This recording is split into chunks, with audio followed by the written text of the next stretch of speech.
අද යලි මාතර මහේස්ත්‍රාත් අධිකරණයට ඉදිරිපත් කළ අතර අදාළ නඩුව පස්වරු දෙකට කැඳවනු ලැබුවා. එහිදී දැත්වලට මාංචු සහිතව අධිකරණ ශාලාවට රැගෙන ආදේශබන්දු තෙන්නකෝන් මහතාව වෙනත් සිරකරුවන් රඳවා නොමැති අධිකරණ සිරමැදිරියක රඳවා තිබුණා.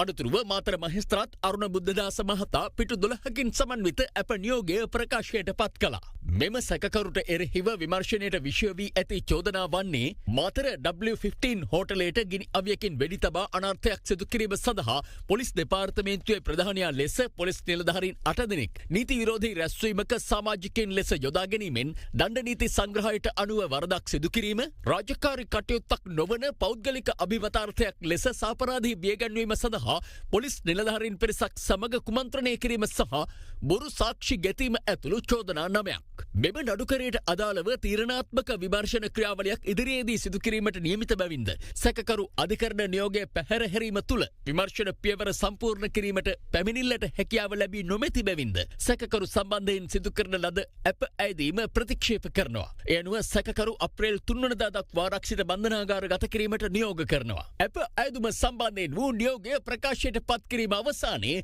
මහේස්ත්‍රාත්වරයා නීති කෘත්‍යයේ ඉදිරි විමර්ශන කටයුතු සම්බන්ධයෙන්ද නියෝග කිහිපයක් නිකුත් කළා. මෙම සැකකරු බන්ධනාගාරගතව සිටියදී සහ ප්‍රවාහනය කිරීමේදී ආරක්ෂාව පිළිබඳ විශේෂ සැලකිල්ලක් දක්වන ලෙස මාතර බන්ධනාගාර අධිකාරිවරයාට මා නියෝග කරනවා. එමෙන්ම මෙම සැකකරු සම්බන්ධයෙන් පුළුල් විමර්ශනයක් කළ යුතුයි. සැකකරුට සැඟව සිටීමට ආධාර අනුබල දුන් අය සම්බන්ධයෙන්ද විමර්ශනය කර සුදුසු නෛතික පියවර ගැනීමට අධිකරණයට කරුණු වාර්තා කළ යුතුයි.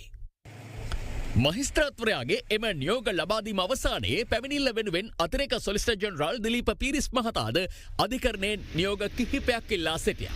ස්වාමීනි, සැකකාර දේශබන්දු තෙන්නකෝන් රක්ෂිත බන්ධනාගාර ගත කර සිටියේදී ඔහුගෙන් ප්‍රකාශයක් ලබා ගැනීමට විමර්ශන නිලධාරීන් අවසර ඉල්ලා සිටිනවා. එමෙන්ම සැකකරුගේ නිවසේ තිබී හමු වූ දුරකථන දෙකක් ඔහු සැඟව සිටි දින 20 තුළ භාවිතා කළ දුරකථනයත් විමර්ශන සඳහා එම නිලධාරීන්ට භාර දීමට නියෝග කරන ලෙස මා අධිකරණයෙන් ඉල්ලා සිටිනවා. අදාළ ඉල්ලීම සඳහා මහේස්ත්‍රාත්වරයා අවසර ලබා දුන් අතර ඉන් අනතුරුව අතිරේක සොලිසිටර් ජෙනරාල්වරයා යලි අධිකරණය හමුවේ කෙටි දේශනයක් සිදු කළා. ස්වාමීනි, මෙතනින් එහාට අපරාධ කරලා බලය පෙන්වා සැඟව සිටින්නන් ප්‍රවේශම් විය යුතුයි. ස්වාමීනි, මෙම නඩුවට මම සම්බන්ධ වුණේ මේ ප්‍රධාන සැකකරු සම්බන්ධයෙන් පමණයි. මම ඔබතුමන්ගෙන් ඉල්ලා සිටිනවා මෙම නඩුවට අදාළ විමර්ශන කඩිනමින් අවසන් කරන්න අපරාධ පරීක්ෂණ